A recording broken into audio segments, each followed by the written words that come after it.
All right, everybody. Hi, this is Tim Lee. I'm the executive director of the Texas Retired Teachers Association. Thank you for joining us on this live presentation. As many of you know, we do a live show every Friday at 2 o'clock Central. Today, we have a very special guest with us as well. And I'd like for Shawn to go ahead and introduce himself. Hi, everyone. I'm Shawn Duhamel from the Massachusetts Retirees Association, better known as Mass Retirees. And I just want to start off by thanking my good friend Tim Lee and the Texas Retired Teachers Association, not only for doing all the legwork to set up this important forum this afternoon and inviting us to participate, but also for your longstanding friendship and support and the work that we have done together now for the better part of 2 decades to benefit our collective members. Everyone has benefited through the work we have done. And I'm delighted to talk about that success today and help answer some questions for folks. Okay, Shawn, thank you so much for being here. I'm glad to have Mass Retirees with us. You all know how much I count on Shawn. I usually watch for his comments during our presentation just to let me know other things that are going on. So it's great to have him here. I want to say hi to all of our friends across the country that are tuning in today. I had folks contact me from many different states. Susan Dixon, who's a good friend of mine from California Retired Teachers Association, may be here, and a bunch of others are planning on joining. And we have some news that we need to bring to all of you today. It is not the news that we wanted to share, but we do have a plan. And as you can see from only 2 people on the screen, we have been for the last over a month working to bring the architects and the people who really engineered the implementation of the GPO and the WEP at the Social Security Administration. We have worked to bring that team to all of you today to do a presentation. On Tuesday of this week, I received an email from the public relations specialist that we'd been working with, saying that they were no longer able to participate in this presentation. I'm going to talk a little bit more about that, but before you tune out, I just want to ask that you stick with us a little bit. We are going to have to flip the script here. And instead of us having someone bring a presentation to you, we have changed this so that now you're going to be talking to us. Shawn has many decades of experience on Capitol Hill, as well as in legislative matters. He has been one of the top proponents of the repeal of the WEP and the GPO. He is a good friend of mine, and we are a pretty good tag team combination. So if you're tuning in from another state, or if you're tuning in from Texas or Massachusetts, please understand that it was not in the cards for us to get the news earlier this week that we were not going to have the Social Security Administration able to be here. I do have a little more information about that I think it's important for all of you to know. Number one, I want to extend a very heartfelt thank you to Susan Collins, Senator from Maine, as well as my Senator John Cornyn, who have been working with me since Tuesday to try and bring some additional information to all of you today. We're going to talk about what Susan Collins and John Cornyn have been doing. There's a little bit more work that's been going on from the Susan Collins side. Is just in the last day I had an update, not saying that Senator Cornyn wasn't doing this, but I have an update from Senator Collins about something that was happening in her office earlier this week, and I want to update everybody. I also want to say a sincere thank you to one of my friends on Capitol Hill, Congressman Lance Gooden. Many of you know from past shows, Congressman Gooden has been right there helping us every step of the way. He sent multiple emails and communications to the Social Security Administration asking them to recommit. And it is my understanding at this time that some of the folks that were going to be on our show may not be in the same roles that they had previously had with Social Security Administration. From what I have heard, there is a major changeover in and personnel movement that's going on, sort of a reworking of the internal management of the agency. That sounds a little concerning. It certainly is concerning to us, but we have been assured that the Social Security Administration did not cancel on us today because they did not want to bring new information and updates to all of you. The assurances are that this is more about just bad timing. And while they had planned on doing it and had developed the materials, the presentation, everything else that went along with this program, there were internal items that were moving, and some of it may have to do with the fact that there is a confirmation potentially coming up of a new nominee to take over the Social Security Administration. So I think if we had been able to do this a week earlier, which we tried to do, but the stars didn't align, I think we would have had it. But because it was scheduled for today, there was just a lot of transition. It is definitely Shawn's and my goal to bring those folks or some level of administrative authority to you for this presentation. So here's what we're doing today. Please understand, this is something that we have worked since Tuesday on, been working even up until the moment that we started the show today, trying to see if we could get the Social Security Administration or some others to commit to the show. Our plan right now, though, is to have you talk to us. I'm not looking down at the screen. I'm looking at my camera, but I can see out of the corner of my eye, Shawn, comment. So this is y'all's moment to put your questions into the comments, whether you're on Facebook Live or YouTube. Start adding your questions and comments, and we're going to start answering those to the best of our ability. And the ones that we don't get answered, my hope is that our colleagues and friends and all of you that have had some experience on this will be able to help each other. Give a couple caveats here. Number one, please don't share any personally identifying information in these comments. We don't want Social Security numbers. We don't want home phone numbers, cell phone numbers, none of that sort of thing. Just protect yourself. This is live. It is online.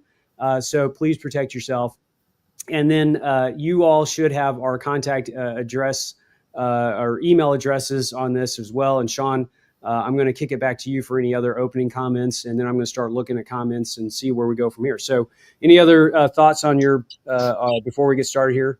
No, Tim, I think you summed things up very well. I just want to reiterate what Tim said. As disappointed as we are that our friends from the Social Security Administration couldn't join us today, as concerned as we are that those of you who have not received your payments yet or are not getting answers from Social Security, we're absolutely concerned about that. And that's why the show is continuing. We're going to do our best to answer your questions. But at the same time, we're also concerned about our friends at SSA.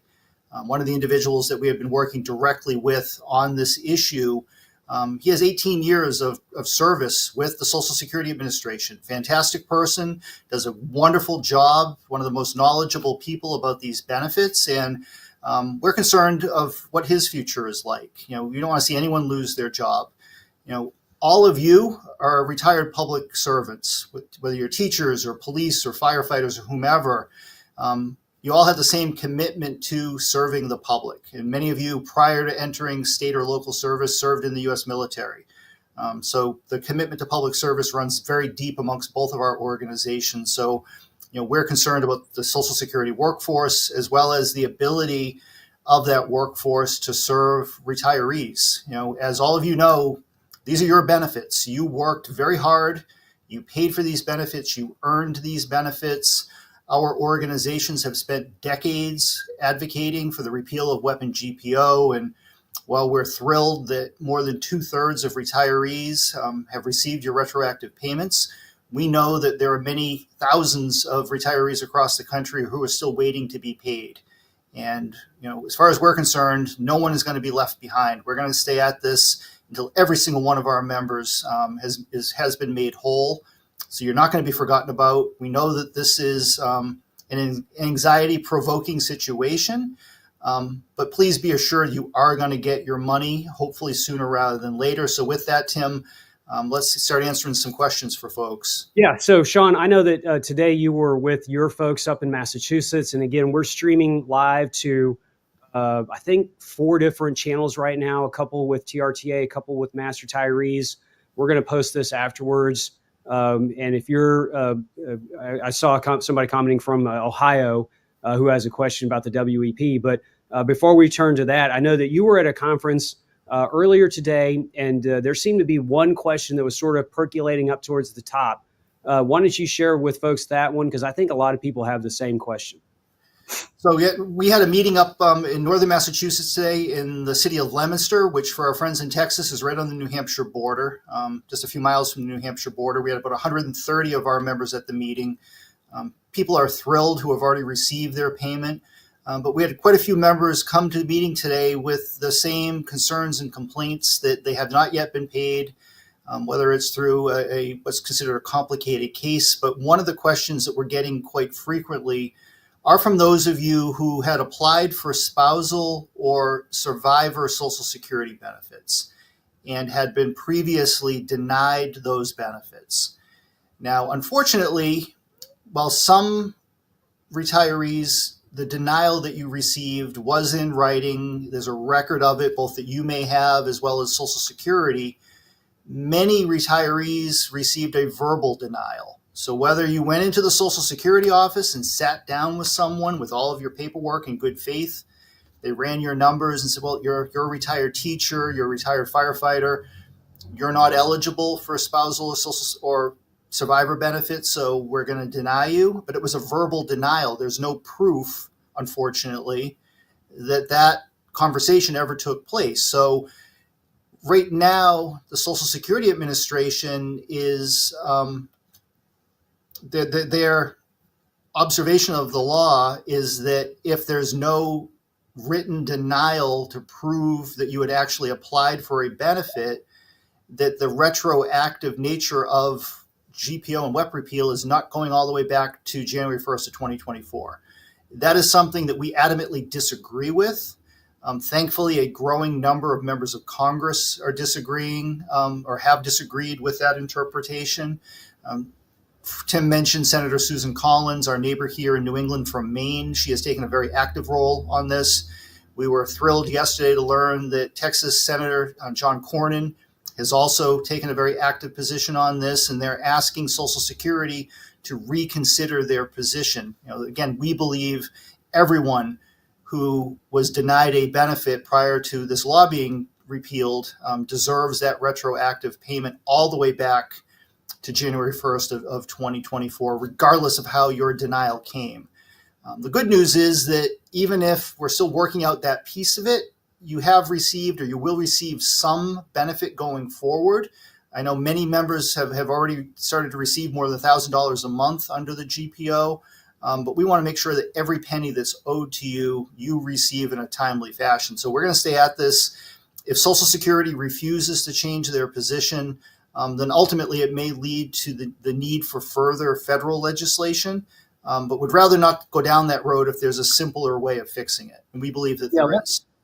Shawn, I didn't mean to interrupt you. I apologize. But that's a great comment. Roy, go ahead and pop that letter on the screen. Shawn referenced this letter. This is the one that we had talked about last week, and Shawn's reported on it as well. Really great to have this communication being sent out to the Social Security Administration. Susan Collins, who was one of the longtime supporters of this. You also had Bill Cassidy. Bill Cassidy is from Louisiana. He has been someone who has really been pushing for kind of an overall reform of Social Security. Even before we had WEP and GPO repealed, we had met with Senator Cassidy, and he wanted to come up with a way to improve funding on Social Security, while at the same time making sure that retirees would have the WEP and the GPO repealed and protecting our state retirement systems from an issue called mandatory Social Security. So Bill Cassidy's support here, especially with the many connections that we saw coming together in Louisiana, is really very helpful. All of our friends, in our neighboring state of Louisiana, y'all are doing a great job over there. Keep that pressure on your elected officials and having them support this issue. But I wanted to read a comment. Roy, you can take that letter down. Go ahead and, if you don't mind, Roy, throw up on the screen the this actually to me. I think it was in the Odessa newspaper. Throw on the screen the thing about Cornyn and his work on this too. And I know as Roy pulls that together, my one reminder here is keep putting your comments in the chat. I've already picked out a couple that we're going to go to. I did see one where we had a member who was coming in or watching us, Shawn, as he's on a train, on an Amtrak train in New York. So our folks are watching the show. They're very hungry for this information. But as you can see here, John Cornyn from Texas signed on to the Collins letter that I mentioned, and Shawn brought up as well. We think that everybody who had a life-changing, life-qualifying event sometime before 2024, those folks had that verbal denial. And the Social Security Administration has essentially said, well, it's up to retirees to make the decision about whether they're going to file or not. All right, Roy, you can take that down. But what we have heard from California to Louisiana, from Massachusetts to Texas, and in between, in Colorado and Illinois and many, many other states, what I've heard is the same story. A retiree who lost their spouse goes in to talk about the spousal benefit, and the Social Security person who's probably again, this was in place for 40 years. And so you see a lot of folks that may have applied for this just to be denied. And how would anybody have known that would have been the line in the sand, the marker that would be used in 2025 to determine when somebody would be eligible for a widow benefit? It doesn't make sense. The policy that's in place should reflect the times. And if it just is a policy that's a question, then I think the Social Security Administration should backtrack on that and start making sure that people don't get just that 6 months. Now, Shawn, I've heard about this 6-month deal. Tell us a little bit about that. So it's our understanding that under normal circumstances, if someone applies for either spousal Social Security benefits or survivor benefits, so to be clear, if your spouse qualifies or qualifies and is receiving Social Security benefits, so if your spouse is 50 years old and you're 65, you can't collect their benefit until they actually begin to collect their own benefit. But assuming they're collecting their own Social Security, if your spouse is living, then in most cases you would be eligible for 50% of their benefit or your own Social Security, whichever is greater. You can't collect both simultaneously. It's whichever is greater of the two. If your spouse predeceases you, in most cases, you're eligible for 100% of their Social Security benefit. So for many of our members who are widows or widowers, that is a considerable benefit. Could be more than $1,000 a month in some cases. Under normal circumstances, not connected with WEP and GPO, if you went in and applied for your spousal or survivor benefit, it could be paid up to 6 months retroactively, assuming that your spouse was receiving their benefit for that period of time. That's the most it's going to go back. So if nothing else, you're probably going to get at least 6 months retroactive. We believe it should be retroactive all the way back to January of 2024, which is the effective date of WEP and GPO repeal. So that's the difference between the two. And again, it's a matter of interpretation, at least at this point, on behalf of the Social Security Administration. Complicating that, of course, is the fact that many of their top officials have either resigned or been terminated over the past 2 or 3 months. So that's certainly slowed things down, and we're not sure of exactly who amongst the remaining staff are the ones making these decisions. But at the very least, we're hoping that they go back, revisit this, and maybe arrive at a different conclusion now that they have more information. Yeah, I put a comment here on the screen from one of the folks watching, and it says, is the 12-month retroactive benefit only for beneficiaries that were already receiving Social Security? And so, this question, is interesting in the sense that you had a lot of retirees who may have been beneficiaries, but the GPO took away what their benefit could have been. And so it really is a reset. Shawn and I have lived in the world of WEP and GPO all of our career. And only in the last 4 months have we seen how these benefits are having to be reapplied and how they're going to be recalculated. So, part of the answer to that question is, like most questions, I think it depends. And so if you're a school employee or a public worker retiree, and you had a spouse that you've been married to for a number of years, and you could have qualified for a widow benefit, or even if you could have qualified for a spousal benefit, and they reduced that benefit or eliminated that benefit because of the government pension offset, then the answer to the question is you may be eligible now to receive that benefit. Even if you don't have your own Social Security work history, the whole part of repealing the GPO is to provide fairness to individuals who were public workers but had a spouse who worked in the private sector, and that spouse essentially paid for a benefit to be available to their spouse who may not have had Social Security work history, but then now should be able to get it. So I think the real question that we have is, at what point in time may you become eligible for that benefit? And is the Social Security Administration having received an application for you to become eligible for that benefit?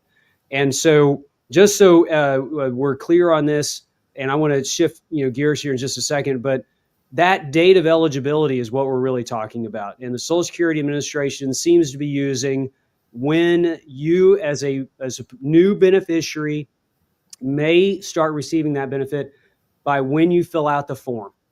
And for us, that's not good enough, because the plan should be reflective of the fact that the GPO was repealed, and that many people were encouraged not to fill out the form when that, what I call a life qualifying event. I had a spouse who passed away. I went to Social Security. They said I didn't qualify because of this thing called the GPO. And they said, don't fill out the form. You won't get it. And that was what they listened to. And I've heard that story over and over again. So I do want to read this comment, Shawn, just one second. Yeah. It said, this is from the contact that we've been working with in Susan Collins' office. Amazing staff person there. Said, it might be good to know for your audience that Senator Collins raised the retroactive payment issue with Frank Bisignano, and I'm probably butchering that name, when he came to meet with her about his pending nomination to take over the Social Security Administration. So what that tells us is that we have a champion who at the highest level, the person who is looking to be nominated as the next administrator for the Social Security Administration, has a U.S. senator pointing out that the way this has been handled is not correct, and from her perspective, and she's got credibility on Capitol Hill, and she is saying that you all need to do something about this for those who are affected by it. I'm going to let you have one last word on that, and then we're going to go to some other comments. Shawn, go ahead. Yeah, the only thing I would clarify in terms of, because we're getting a lot of questions of, I'm just applying now. Do I qualify for the retroactive? If you were not eligible for Social Security, previously, let's just say you finally became fully eligible for Social Security now, and you're just applying for the first time now, then no, you will not receive a retroactive benefit because you were not eligible and you had not previously applied for the benefit. The sticking point, and that was I'm referring to folks applying on their own work record. So you would have previously been affected by the windfall elimination provision, the WEP. The real sticking point is on the government pension offset side, that it affects the spousal and survivor benefits.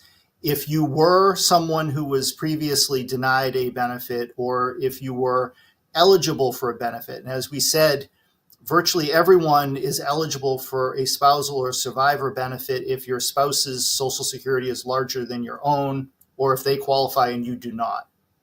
So if you haven't already applied, assuming that you're eligible, our suggestion to you is that you go ahead and apply now. If you did previously attempt to apply and you were verbally told no, then you're the group that we're fighting to try to make it retroactive all the way back to 2024.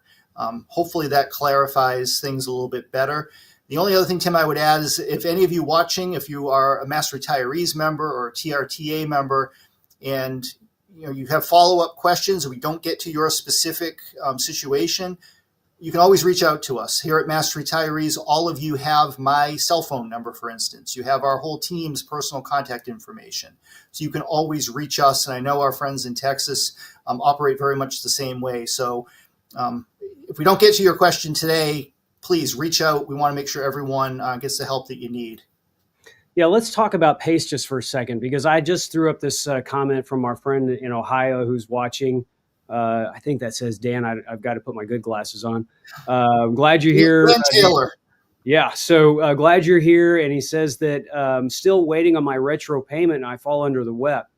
Shawn, I get a sense that the pace at which some of these things are going on has definitely slowed down.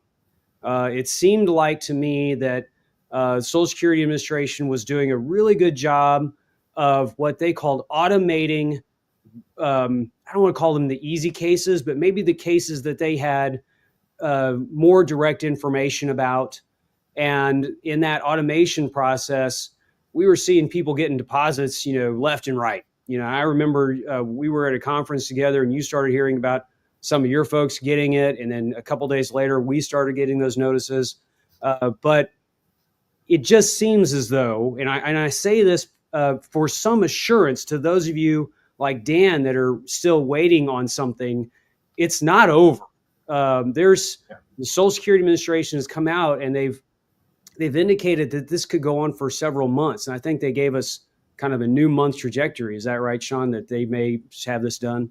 Correct. The remaining cases, and about 10 days ago, Social Security issued an updated advisory, and it claimed that about 75% of those beneficiaries who were owed either a retroactive payment or a new calculation going forward had already received their retro check and then would receive their new monthly amount starting in April. So that's about 2/3 of the overall population, which if you think back to the fact that this was just signed into law by President Biden on January 5th, the initial estimates from Social Security were saying that it could take over a year to implement. And at that point, that didn't sit well with us. It certainly didn't sit well with any of you. And we were thrilled at the end of February when we learned that the payments would begin the last week of February. So the fact that they've paid virtually 2/3 of our members in the past 5 or 6 weeks is pretty remarkable. And, we have to give them credit for that. Now comes the hard work, that remaining 25%. And I know from reading some of your comments, you're wondering, why you've been singled out or why your case may be, quote unquote, more complicated. Unfortunately, we don't know. Everyone's circumstances are a little bit different. It could just be by the nature of how the records are being kept. If there's some kind of error in the record that prevents the automated system that they've been using to do most of the recalculations, if there's some kind of a glitch that just, by happenstance happened to include you, we don't know. And unfortunately, there's no way for us to find out on an individual basis of, why hasn't Shawn Duhamel been paid and when can he expect to get his check? We just don't have the ability to get that information for you, unfortunately, which is hard for us. We're in the business of helping our members in getting you the answers to your questions. And when we can't do that, it's very frustrating on our end as well.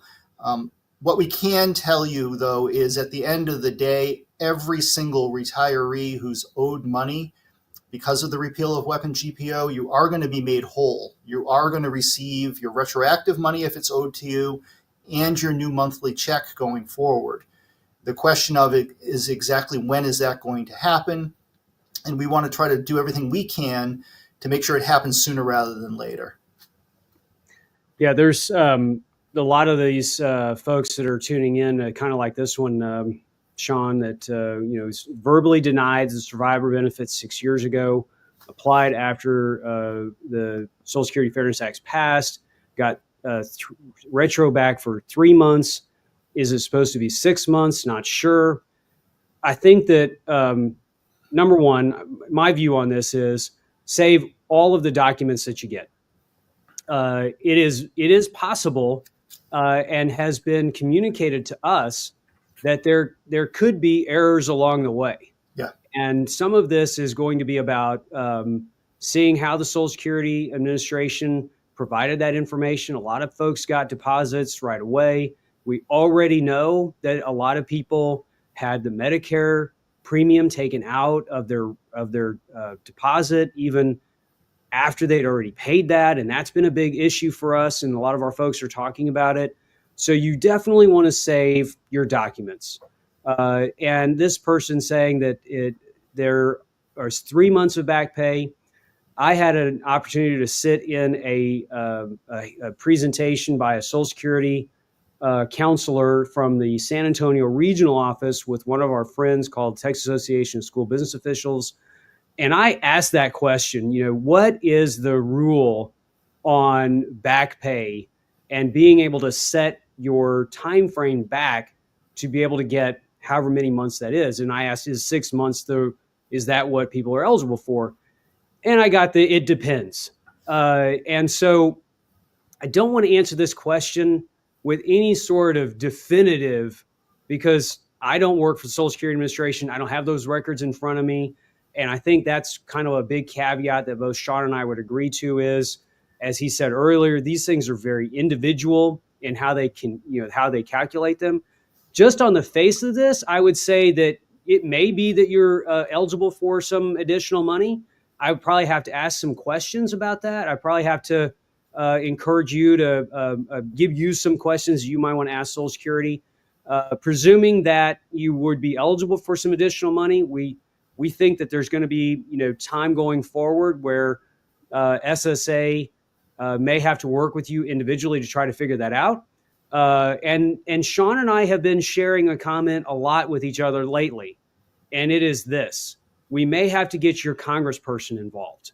And so Shawn, talk about that just a little bit, and what your experience is there as well. Tim, before we do so, could you, I know we have a few questions from people who joined the session a little bit late who are wondering why our friends from Social Security aren't joining us. I don't know if you wanted to address that once again. Yeah, I'll touch on that, and we'll come back and talk about this other issue. So for those of you who have joined a little bit later, thank you for being here. This is a dual presentation by TRTA and Mass Retirees. It was our intention to have the Social Security Administration here. You did not miss it. On Tuesday of this week, we received information saying that they were not able to participate. It was a one-line statement, and after doing a little bit of digging and kind of pushing, we had found out that there seems to be some changeover going on at the Social Security Administration. The folks that we had talked to about doing this were definitely anxious to do it. They were excited to do it. We had developed a really good working relationship with them. We had provided some questions in advance to make sure that you all would get your questions answered. But because of circumstances that are outside of our control, outside of the people's control that wanted to be here and do the presentation, they said they were no longer able to participate. We spent the rest of this week working with Senator Collins, Senator Cornyn, Congressman Gooden, a number of other people on Capitol Hill, trying to get either a recommitment or an agreement to put us on the list of groups that once the administrative changes have settled down at SSA, they will come back and do it again. So, Shawn, I'm glad you pointed that out, but that is what's going on. And today we've turned this over. Instead of having a group of people talking to all of you, we have asked that you talk to us and put your questions or comments in chat, and we are going to try to address them. So thank you, Shawn. Oh, thank you, Tim. And back to Tim's question. So if you are someone who has been trying to contact Social Security and is having difficulty, or if you are one of the fortunate ones to get through and you haven't received a satisfactory answer to your question, we strongly suggest that you contact your local member of Congress as well as your 2 U.S. senators. It doesn't matter if you're here in Massachusetts or Texas or from another part of the country, your federal elected officials need to hear from you. Now, as Mass Retirees members know, we have shared with our members that we have a growing concern about what we see happening within Social Security. The downsizing in staff, the reorganizations, people being fired or forced to retire early or forced to quit, just changes in how the phone and the computer systems work. We don't believe that these changes are to the benefit of our members and to the benefit of Social Security recipients. We think it's undermining the credibility and the operations of the system.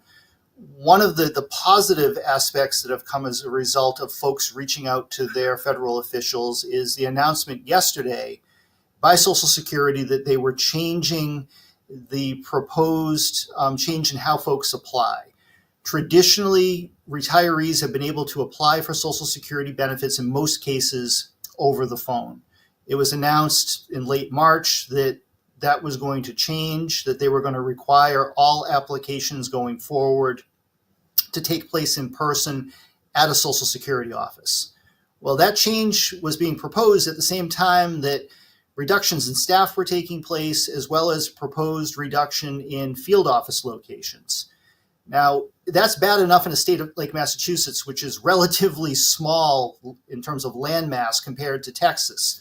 But if you are in Texas or one of the more rural or spread out parts of the country, we don't want to see any retiree being forced to drive many hours simply to apply for a benefit, or drive many hours just to meet with someone to get your simple questions answered.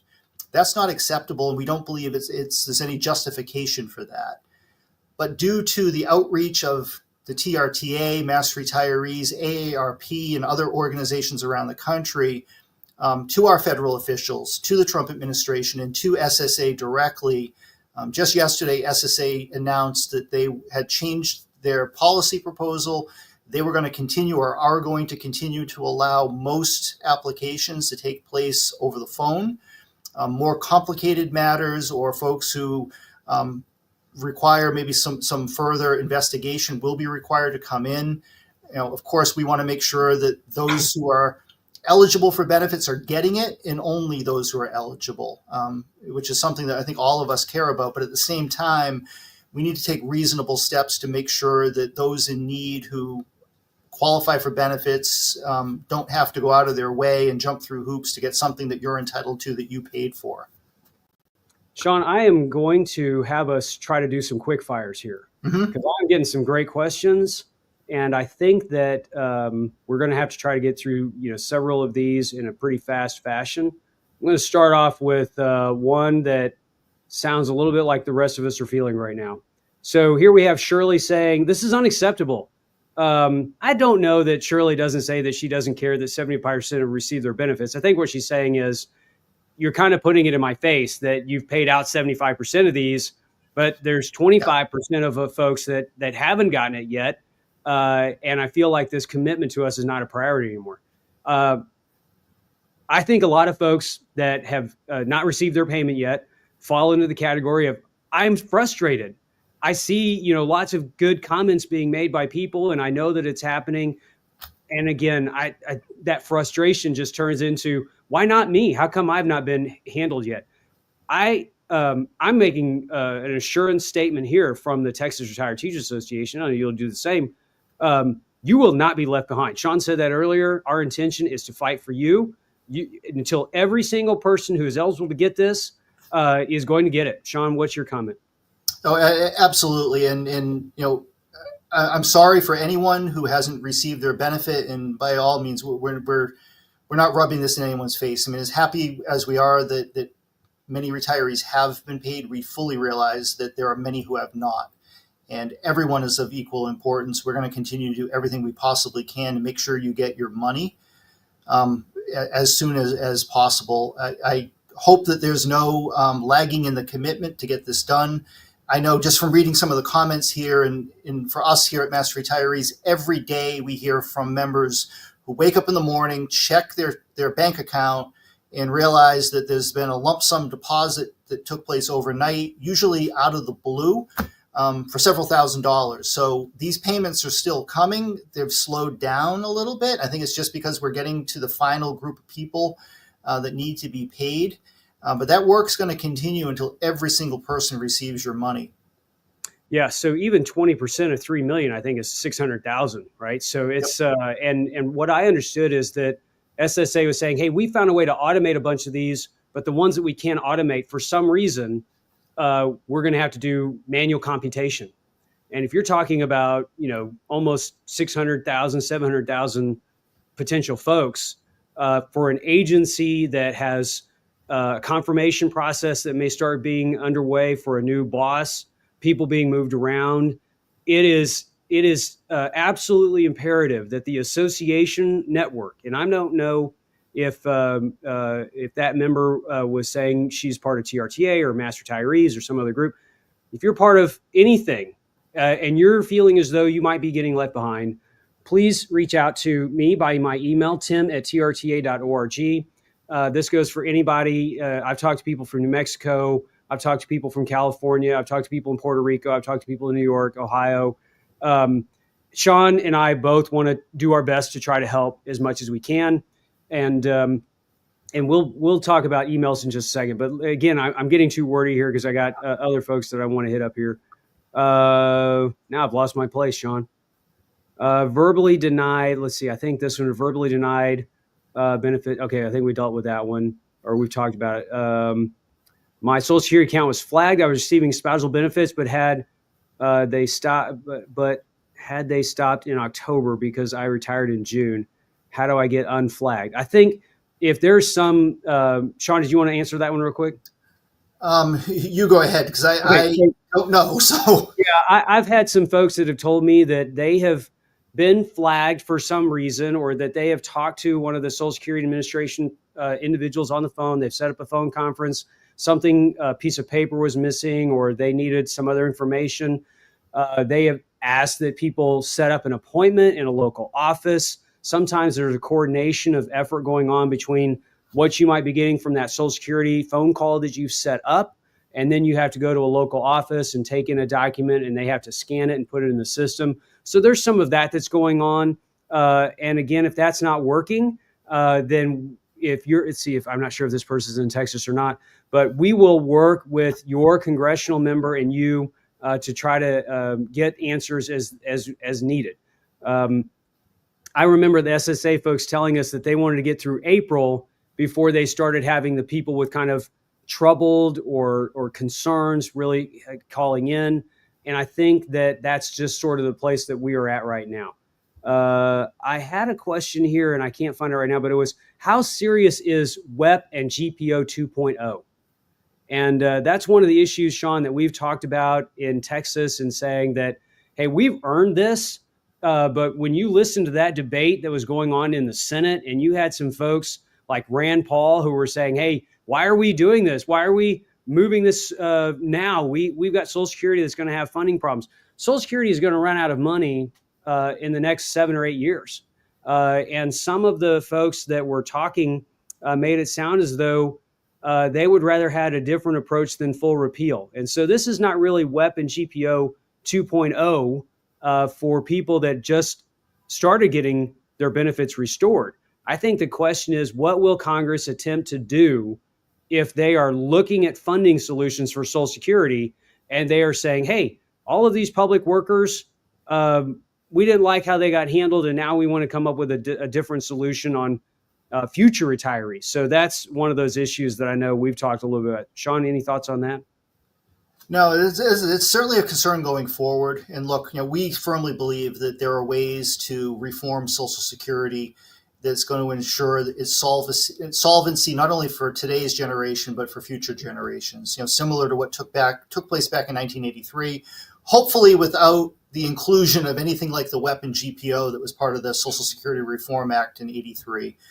But one of the big threats we have is going forward, of course, is the prospect of mandatory Social Security, which would destroy your teacher pension system in Texas and destroy our 104 public retirement systems here in Massachusetts. And it's a real concern. It's something that our two organizations, amongst others, have already begun working on. Tim and I together were at a conference 5 or 6 weeks ago in Washington talking about this very issue. And like anything else, it's something that we have to be prepared for. We don't anticipate any movement during the current Trump administration in terms of Social Security. You can never be 100% certain about anything. But right now, this appears to be an issue that most likely will be front and center with whomever is the next president.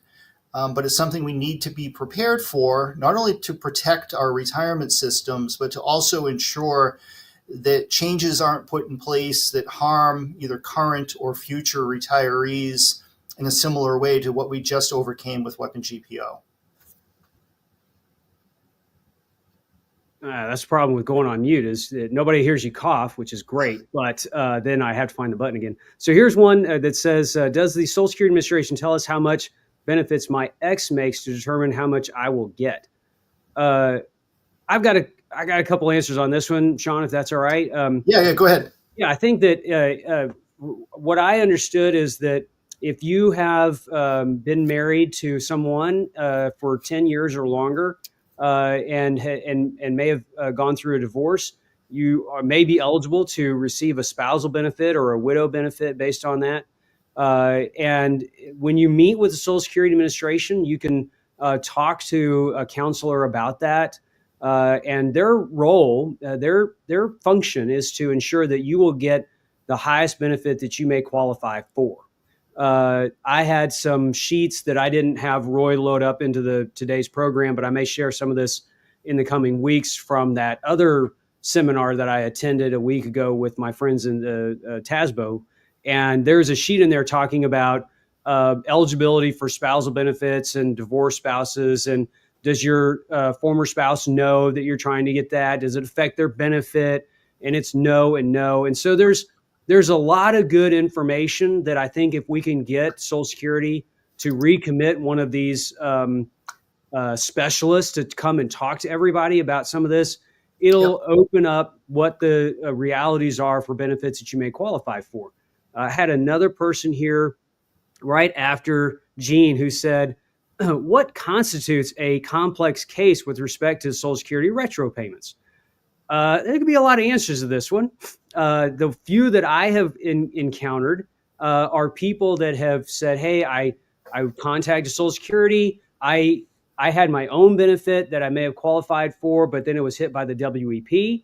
My spouse also had a benefit that was hit by the WEP. They had some public service that caused the WEP to affect them. They had a lot of private service. Here in Texas, we have some of our public institutions that pay both into the teacher retirement system or a state employees retirement system and also collect Social Security, but they came in and out of what that public service was.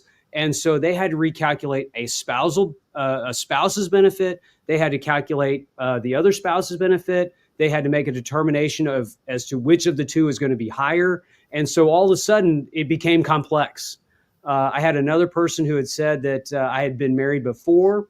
That spouse may have had a higher benefit. I was married to this person for a long time. They had passed away. I got remarried. That benefit may not be as much. And so now they're trying to calculate what that benefit is going to be under those records. So there are circumstances, I think, that could make it complex. Having all of this service credit accounted for or having to find those service credits could be complex. So Shawn, any other comments on what could be leading to complex? Yeah, it's going to vary from person to person. And unfortunately, that means that we can't give you a specific reason that's going to apply to everyone.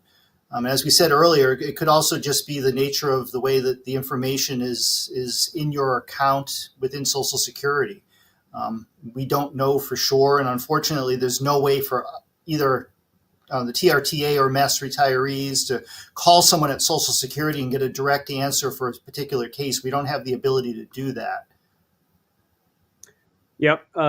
I've seen a comment here about the 6 months discussion again. That's just going to be one of those things that is an ongoing topic. We're going to have some people that will get 6 months and they could have been eligible for more. We're working with our friends in Congress to try to make an administrative change and reset that benefit. We have no intention of letting go, of not working for y'all, kind of like the other question earlier about, I feel like we're getting left behind. We will work aggressively to make sure that our retirees are not left behind. We think of this as something that may take several more months to see fully realized. But Shawn, I think that over the next couple of years, we're probably going to have folks that may have to have some work done with Social Security just to make sure they got the most benefit they possibly could get. I don't want it to take that long, but I'm also prepared to say that we're in this for the long haul, and we'll work with our members until the very end to make sure they get their benefits. Okay. As long as it takes. And the only thing I would add with that, if you're someone who is waiting for your benefit, and if you haven't received some information from Social Security, now, if you've contacted Social Security and they tell you it's in the works and you need to be patient, unfortunately, you just have to be patient. There's nothing else you can do right now. But if you call Social Security and you don't receive really any information, they leave you with nothing, our advice is to contact your local member of Congress or your U.S. senators in your state, get them involved. That way, first of all, they know what's going on. They know that these problems exist, and perhaps they can help dig into things a little bit deeper to get you the answers that you deserve. Yeah, there was a comment that I showed there just a few minutes ago that said, continue to work with us on for federal employee retirees. We have a lot of contacts on the federal side. We respect our federal employees. We respect all public workers. It's too easy to attack public workers in today's world. And we support our postal worker friends, our firefighters, our cops, all of the public workers, school employees, and so on. So, Shawn, I have a comment here. I'm a retired teacher.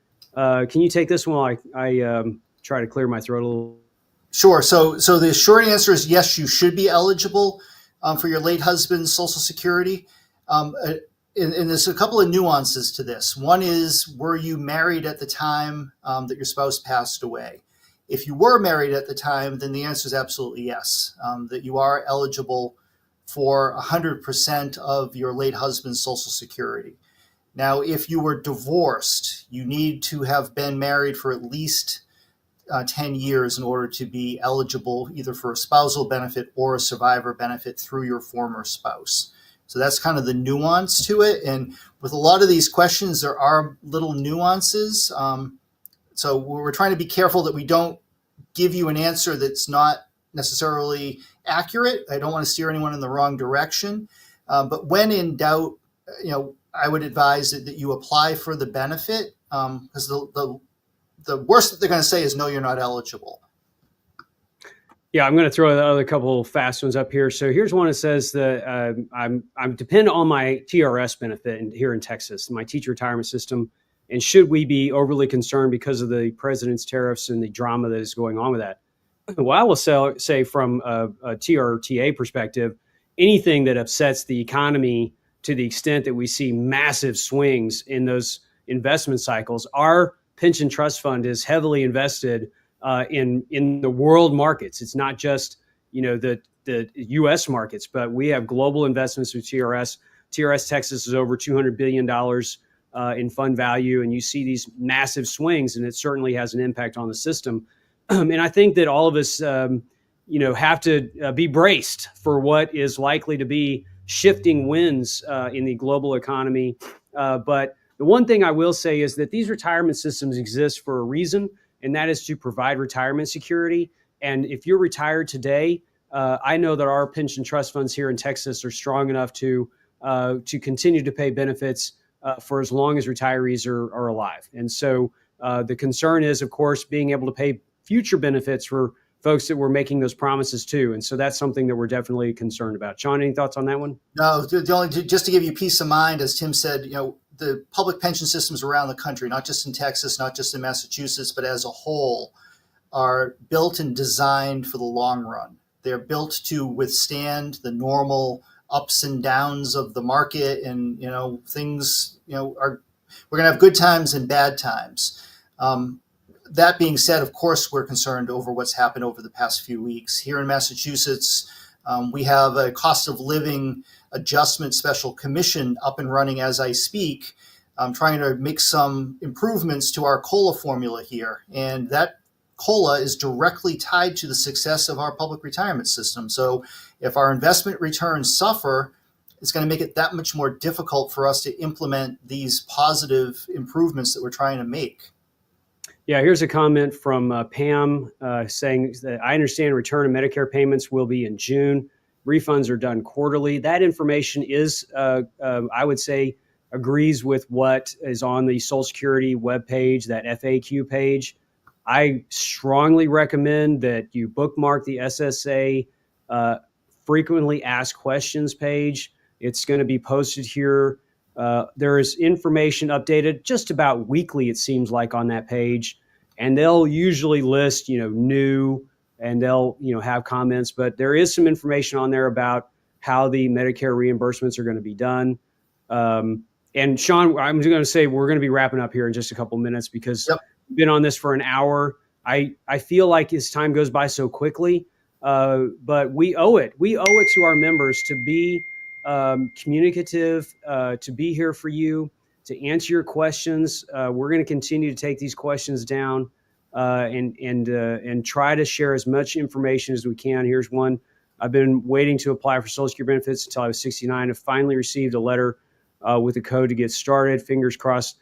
Listen, if you're just now applying for your Social Security for the first time, let me welcome you to the new world where you will not have to worry about a windfall elimination provision or a government pension offset. We're so happy that we can say that we played a small part, but you all, the folks watching this show, you all played the biggest role to repeal this. Our colleagues around the country who helped on this, it was not one organization. It was not one person. It was thousands of people participating. The friends of ours from the Social Security Fairness social media page that's now called Guardians for Social Security, Pam Alexandroff, Susan Dixon, people from all over the place played a huge role. And this victory is yours. It is victory. It feels like we're going through some pain, and we expected some of that. The Social Security Administration, the people who work for that agency, are going, I think, through some turmoil right now, but they're still doing a great job. Today was going to be one of those days where we had a moment to pull people in and tell them, thank you for being such great public servants who have done tremendous work. I look forward to doing that, having that opportunity again. And I just want to let Shawn kind of have the closeout word, but thank you all for tuning in. Going back to the comment that I said earlier, we will not quit. We will not give up. We don't do that in these organizations. We work for you. We're going to continue to do that. So thank you for being here. Shawn, have the last word and close us out. So just real quick, there were two questions that were asked a few times that we never got to. Just so very quickly, Medicare. If you are now receiving a Social Security benefit, your Medicare Part B premium will begin to be withheld from your Social Security check. So if you're someone who had previously been writing a check to Medicare for your Part B, you will no longer send in a direct payment. Social Security has advised folks no longer to do that. If you receive a bill from Medicare, call them before you send a check in. If there's been any kind of overpayment, as Tim just said a moment ago, those overpayments will be refunded to you most likely in the month of June. But going forward, it will be withheld. Then in terms of taxes, a portion of Social Security is subjected to federal taxes. The exact amount is going to vary by individual based on your overall taxable income. We're not tax experts. We have been advising our members here in Massachusetts to either speak with your accountant or your tax preparer to get specific advice as it would apply to you. But at the very least, anticipate that the retroactive benefits that you either have received or will be receiving, that most likely will be considered taxable income for your 2025 taxes. So at the very least, set some money aside, perhaps look into making an estimated tax payment to the IRS. In Massachusetts, under state tax laws, Social Security is exempt from taxation. I assume that's the same in Texas, but I'm not sure. So you won't pay any state taxes here in Massachusetts, but you are on the hook for federal. And the last thing, I just want to, again, thank Tim Lee and his staff at the TRTA for setting this up and inviting us to participate. I want to thank all of you for tuning in and the wonderful questions you've asked. I've had my own email running here the whole time we've been on this forum, and I know a bunch of you have reached out to me directly. I will get back to all of you as quickly as I can and answer your questions to the best of our ability. But Tim, I think at the end of the day, we need to do this sort of thing more often, just from the turnout and the questions we're getting. Anytime you would like mass retirees to join with you in Texas, we're happy to do so. All right. Well, I appreciate it. And we're dedicated to getting the Social Security Administration, even if that means getting the director of the Social Security Administration coming to our organization. We're going to put the heat on them to come in. It's not even the heat. They should want to do this. We want to, thank them for what they're doing and answer questions. So y'all have a great weekend. I will see you all next week. We will talk a little bit more about what is happening in the Texas legislature and continue to answer questions with Social Security. Shawn, again, thank you so much. Thank you, Mass Retirees, for joining in. Y'all have a great weekend, and we'll see you next week. Bye-bye. Bye, everybody.